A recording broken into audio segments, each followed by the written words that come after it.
Property में movable बहुत बड़ी रकम है। 500 लाख करोड़ पे अगर 20% पेनल्टी लग जाए तो 100 लाख करोड़ पे आता है, जो हमने सुझाव दिए ये 3 साल के लिए प्रोग्राम के लिए कोई मना नहीं किया, लेकिन आज हमारे बहुत सारे साथियों को एंटर नहीं होने दिया।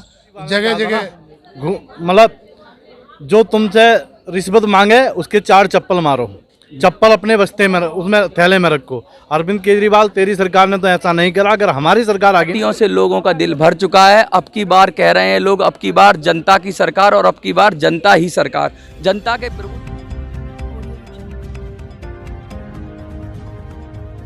नमस्कार साथियों, मैं मनोज सुराजी स्वागत करता हूं आपका मिनी संसद के मंच पे। 28 मई एक ऐसी तारीख जहां नई संसद का उद्घाटन का समारोह था। जंतर मंतर पर गहमा गहमी थी और पहलवानों ने कहा था कि जंतर मंतर से वो नई संसद की ओर कूच करेंगे और वहाँ महिला महापंचायत करेंगे। उसी सिलसिले में वो एक अलग विषय था, लेकिन यहीं पर नई संसद के आज ही के दिन 28 तारीख को और भी धरने थे जंतर मंतर पे। जो लोग अपने विषय को रखने के लिए आए थे उनमें से एक था Vikas foundation for social change and economic reform. ये एक संगठन था जो आया था और धरना प्रदर्शन की इनको इजाज़त थी, पुलिस ने इनको इजाज़त दी, लेकिन इनका जो एक्सपीरियंस रहा काफ़ी ख़राब रहा। और आइए हम बात करते हैं, ध्रुव अग्रवाल जी हमारे साथ हैं। ध्रुव जी, क्या था, क्या परमिशन थी, थोड़ा संक्षेप में बताइए और किस तरह से आपके साथ हुआ? देखिए, क्योंकि जैसा आपने भी कहा कि विकास के लिए सरकार बनी थी, लेकिन विकास ना तो नेता चाहते थे कर रहे हैं ना अफसर कर रहे हैं। तो एक चार्टर्ड अकाउंटेंट होने के नाते हमने बहुत सारे बैंकर्स भी इकट्ठे किए और पूरे देश के अंदर जो 5.5 लाख विलेजेज हैं और 600 ब्लॉक हैं उनके अंदर 6 करोड़ रोजगार कैसे पहुंचे, इसके लिए एक जनता का बजट। लेकिन आज क्या हुआ? आज जब आपकी जो आज 28 मई का आपको पुलिस ने परमिशन दी थी क्या या नहीं दी थी? ये 19 मई से हमको परमिशन मिली थी और परमिशन के बाद में कम से कम 4 बार डीसीपी से और CAW ऑफिस से और पार्लियामेंट थाने से बात हुई। कल 5 बजे भी उन्होंने मीटिंग के लिए बुलाया था और रात को 11 बजे भी उन्होंने कहा कि आपका प्रोग्राम कंफर्म है, लेकिन आप ऐसा इंश्योर करिए कि प्राइवेट व्हीकल्स कम से कम आएँ, क्योंकि वहाँ पे काफ़ी रश रहने वाला है। लेकिन प्रोग्राम के लिए कोई मना नहीं किया, लेकिन आज हमारे बहुत सारे साथियों को एंटर नहीं होने दिया, जगह जगह रोक लिया गया। साथ ही हम लोगों ने बहुत सारे यूट्यूब चैनल्स भी बुलाए थे। तो मैं सोचता हूं कि आज की डेट में हमारे प्रोग्राम को तो यूट्यूबर्स को भी बैन कर दिया गया था। यूट्यूबर्स क्या, बड़े कुछ चुनिंदा मीडिया को छोड़ पीआई भी बोल रहे थे कि पीआईबी वाले एंट्री करेंगे सिर्फ। हाँ, उनके अलावा किसी को एंटर होने नहीं दिया। कुछ यूट्यूबर्स ने कोशिश की तो उनको बस में बैठा के बोले वापस आइएगा, आपको डिटेन कर लिया जाएगा। इवन जब हमारे साथियों ने भी कोशिश की तो उन्होंने कहा डिटेन कर दिया जाएगा, जबकि विकास का एजेंडा है हमारा। हम लोग पहले प्रेस पहलवानों के धरने से कोई लेना देना नहीं था। नहीं, पहलवानों के धरने से हमारा कोई वो नहीं था। हम तो मैं गिरधारी जी आपके पास आता हूँ। गिरधारी जी, क्या एजेंडा था, क्यों जंतर मंतर पे आपको आना पड़ गया और ऐसा क्या लगता है कि देश में सही नहीं हो रहा जो आप सही कर देंगे? ऐसा है, जैसे हमने 22 दिसंबर 2022 को प्रेस क्लब ऑफ इंडिया में पहली प्रेस कॉन्फ्रेंस की थी, प्रेस विज्ञप्ति जारी की थी और उसकी ईमेल वित्त मंत्री जी और प्रधानमंत्री को दी थी, जिसमें हमने एक जनता का बजट प्रपोजल दिया था, जिससे हर व्यक्ति को, इस देश के हर परिवार को 8,000 से लेकर 20,000 रुपये महीने का फ़ायदा हो सकता है। देश की 6 मुख्य समस्याएं हैं जो चल रही हैं, उनका समाधान हो सकता है। सबसे पहला है महंगाई कम करना। हमारा प्रपोजल है डीजल पेट्रोल गैस की कीमतें, अगर excise duty fuel tax surcharge ख़त्म किया जाए 30% कीमतें कम हो जाएंगी। उसके साथ दूसरा 10% सभी वस्तुएं कीमतें होगी, हर फैमिली का बजट 15% खर्चा कम हो जाएगा। दूसरा था किसानों को गारंटीड MSP। उसमें क्या है, मोदी जी कहते हैं, सरकार कहती है MSP थी, MSP है, MSP रहेगी, जबकि किसान का मुद्दा है, किसान को MSP नहीं मिल रही।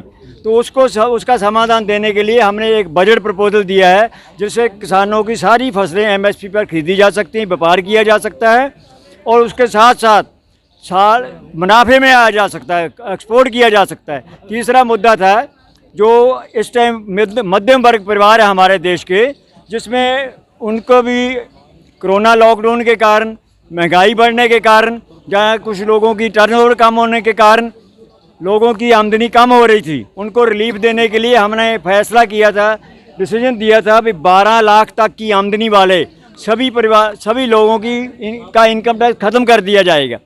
उसके बाद जो सबसे बड़ा मुद्दा हमारा था उसमें था, देखो इस देश में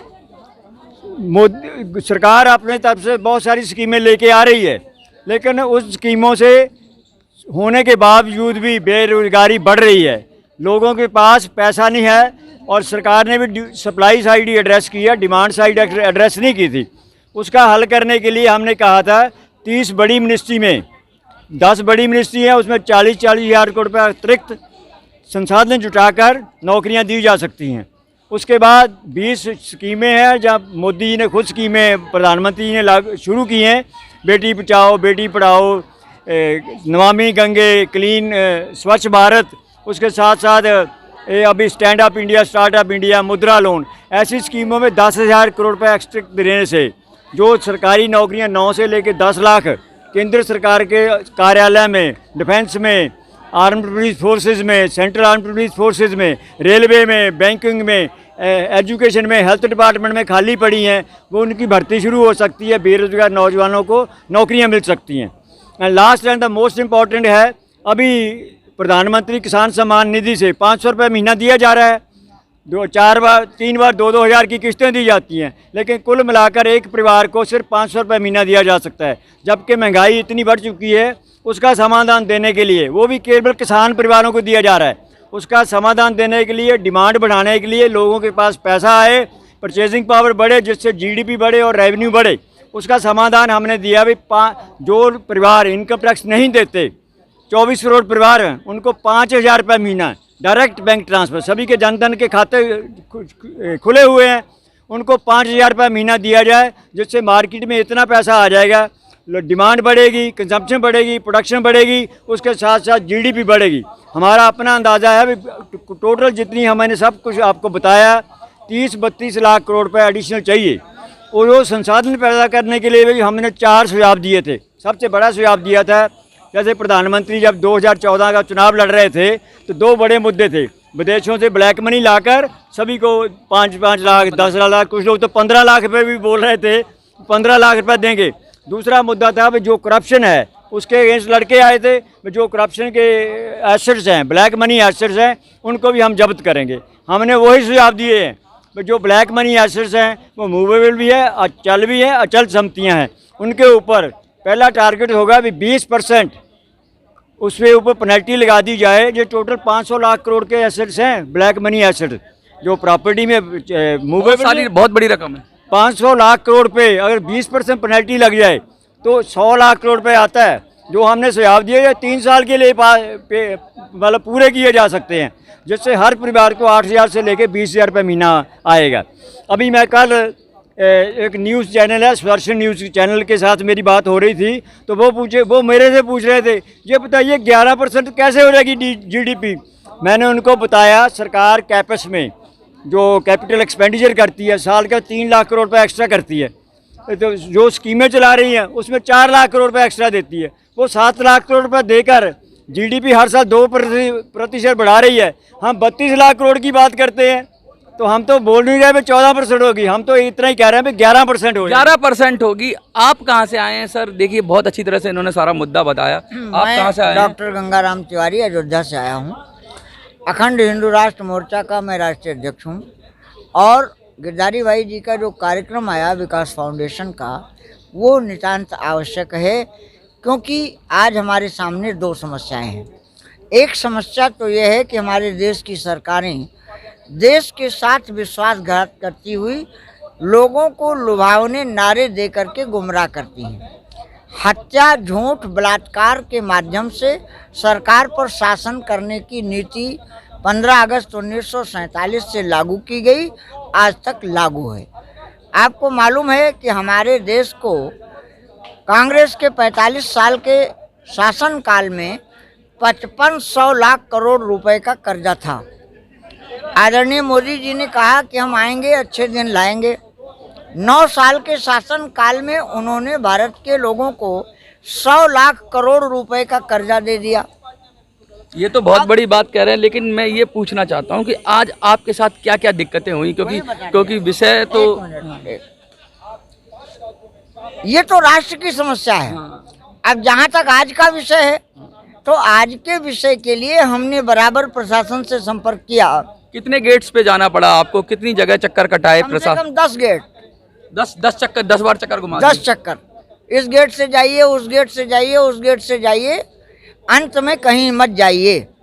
अंत में आपकी गिरफ्तारी की वो हिरासत गिरफ्तारी देने के लिए भी तैयार है। हमने कहा 1 नंबर पे हमें गिरफ्तार कर लो। ऐसा हम घर से निकले हैं भारत को आज़ाद कराने के लिए, तो गिरफ्तारी कोई मायने नहीं रखती है। गिरफ्तारी कोई मायने नहीं रखती है। ये जो जज्बा है, खान साहब क्या लगता है आपको, बदलेगा भारत? देखिए सर, भारत का युवा तो बदल ही रहा है, भारत की टेक्निकल भी बदल रही है और भारत तो बदलेगा ही। और है क्या, देखिए आज हमारे साथ भी बहुत सारे साथी हमारे साथ आए, आने के बाद वापस लौट गए। आज हमारा ऐसा दुर्भाग्य का दिन था, आज हमें धरना प्रदर्शन बड़े लेवल पे करना था, लेकिन हमारे सारे लोग चले गए। आज हम बड़े निराश हैं। हमें इस देश का विकास करना है। हम इंसान अपनी ज़िंदगी 25 साल तक जीता है, उसके बाद जो है इंसान परिवार के लिए जीता है। पूरा भारत हमारा एक परिवार का हिस्सा है। हम अपनी ज़िंदगी भारत के, अपने परिवार के लोगों के लिए जीना चाहते हैं और इनके साथ अच्छा कार्य करना चाहते हैं। लोग इन पार्लियामेंट के अंदर बैठे नेताओं ने और बड़े दिग्गज अफसरों ने लूट भ्रष्टाचार इतना मचा रखा है, इनसे सारे लोग परेशान हैं। बिल्डिंग लाइन में चले जाएँ आप एयरपोर्ट लाइन में, किसी भी उसमें चले जाएँ आप, क्योंकि हर जगह लूट के अड्डे बने हुए हैं। सरकार कहती है, एक बार और मैंने कहा था स्टाम्प पेपर की, जब एक आदमी अपने प्लॉट की रजिस्ट्री करता है, स्टाम्प ड्यूटी भरता है, स्टाम्प जब सरकार के ऊपर भी फर्जी मुकदमे दायर होने चाहिए 420 के, या तो किसी ज़मीन का स्टाम्प पेपर ना करें और स्टाम्प पेपर करें तो वो ज़मीन उस बंदे को मिलनी चाहिए। बहुत गंभीर बात उठा रहे हैं, लेकिन मैं एक युवा भी हमारे साथ खड़े हैं, मैं इनसे बात करूंगा और समझने की कोशिश करूंगा क्या हो रहा है, और उसके बाद मैं पूछूंगा कि आगे का प्रोग्राम क्या है गिरधारी जी से। आप बताइए। जी, मेरा नाम प्रवीण कुमार है और मैं आर्थिक आज़ादी चेतना मंच से हूँ। आज हम देख रहे हैं, जैसा कि हमारे श्रीमान गिरधारी जी ने बताया, कि महंगाई जो है, मैं एजुकेशन की बात करूँगा। आज हमारा जो युवा है, जो पढ़ना चाहता है, उसके लिए पढ़ाई के सारे दरवाजे बंद कर दिए हैं। सब प्राइवेटाइज कर दिया और क्या करने वाले हैं? कर दिया है। करने वाले क्या हैं? आज 5वीं क्लास की फ़ीस देख लीजिए आप, 15-15, 20-20 हज़ार रुपये है। उसकी आमदनी 3,000 रुपये महीने की नहीं है, फीस 5,000 रुपये की कहाँ से पे कर पाएगा? मतलब जो मिडिल क्लास, क्या कहें, गरीब परिवार और मिडिल क्लास के हाथ से शिक्षा बिल्कुल जा चुकी है। उसी के लिए हम यहाँ पे आए हुए हैं कि जो हमारे मुद्दे हैं उनको हम आगे बढ़ाएं और लोगों को जागरूक करें। और हम सरकार को अब बोलना क्या है, उससे मांगने से कुछ होता नहीं है। आप देख रहे हैं आज हमारे साथ किस तरह से बर्बरता की गई है। हम लोगों को परमिशन देने के बावजूद भी हमारा कार्यक्रम नहीं होने दिया। तानाशाही चल रही है, देश में लोकतंत्र पूरी तरह से ख़त्म हो चुका है। अब सरकार से कोई उम्मीद नहीं की जा सकती। हमें अपने न्याय की लड़ाई खुद लड़नी होगी, लोगों को बताना होगा, आपको अपने पैरों पर खड़ा होना होगा। और जैसा आगे हमारे गिरधारी लाल जी बता रहे हैं, उनके साथ हम कंधे से कंधा मिलाकर। अब क्या आगे का प्रोग्राम है? अब क्या दोबारा से कोशिश करेंगे परमिशन की, या फिर ऐसा है जैसे हमने आज का परमिशन लिया था, एक हम फिर कार्यक्रम जंतर मंतर पे ही करेंगे, जल्दी ही करेंगे? बहुत अगले हफ्ते के बीच 4 जून से पहले करेंगे। और उसके बाद जो अगला कार्यक्रम है, वो आज का भी हमारा प्रोग्राम था। आज हमारे पास 30 लोकसभा क्षेत्रों से लोगों को आना था। वो बहुत से लोग रास्ते में रुके हुए हैं, लेकिन उनका इरादा और पक्का हो गया है। हम 30 लोकसभा क्षेत्रों में जून महीने में मोटरसाइकिल स्कूटर रैली करेंगे।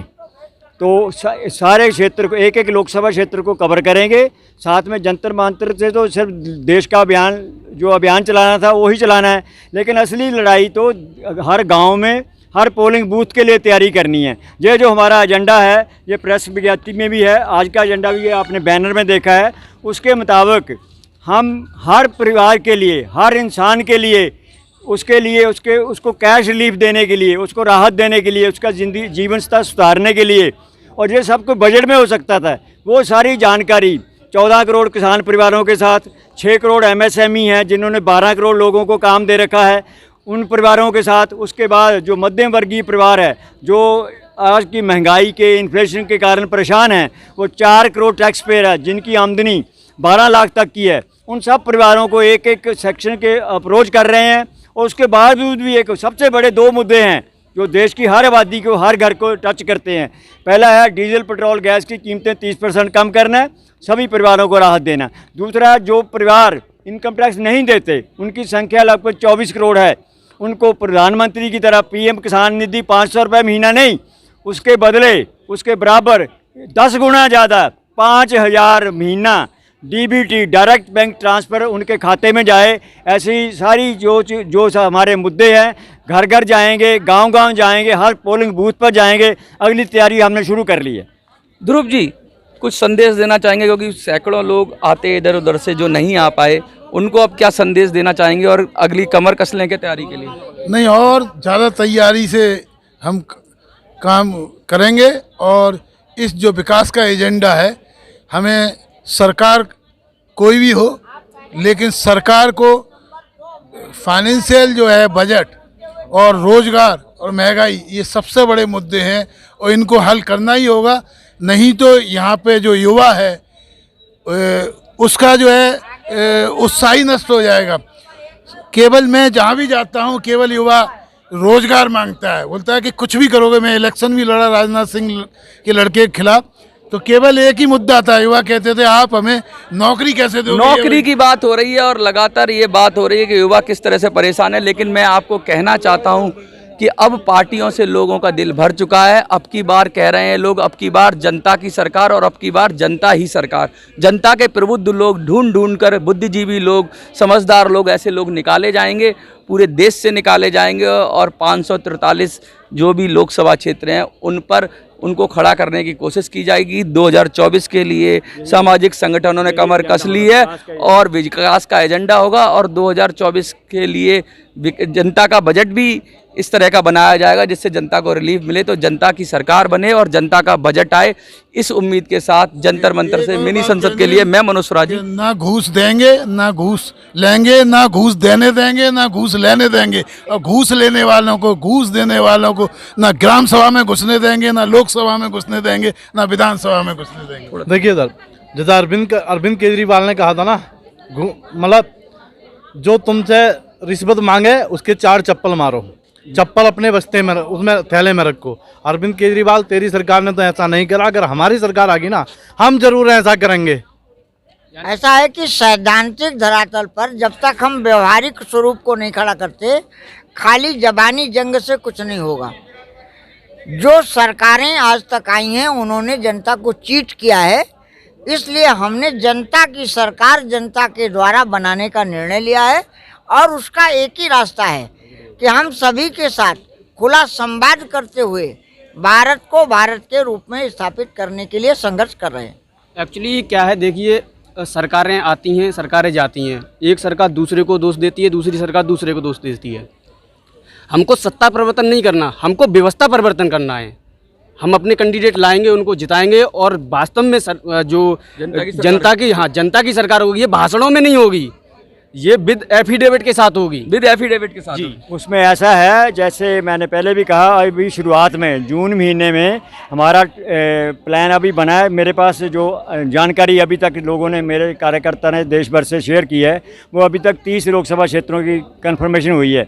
लेकिन हमारा टारगेट है कि हम 10% 543 में से लगभग 55 लोकसभा सीटों पर जून महीने में ही मोटरसाइकिल बाइक रैली करके इसको मुद्दा बनाएंगे। जो जनता का बजट हमने पहले पेश कर दिया है, उसकी जो ईमेल है वित्त मंत्री और प्रधानमंत्री को ऑलरेडी हम दे चुके हैं। उसकी ये प्रेस विज्ञप्ति भी हमारे पास 22 दिसंबर की हम आपको दे रहे हैं।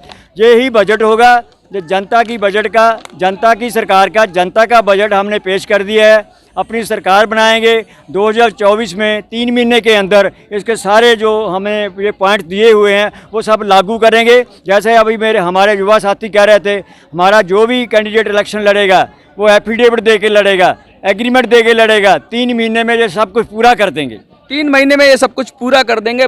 बार बार ये स्वर उठ रहा है, ये नारा लगाया जा रहा है, ना किसी पार्टी ना नेता की दरकार, अब की बार जनता ही सरकार, जनता की सरकार। नमस्कार, मैं मनोज सुराजी, जंतर मंतर से। जय हिंद, जय भारत।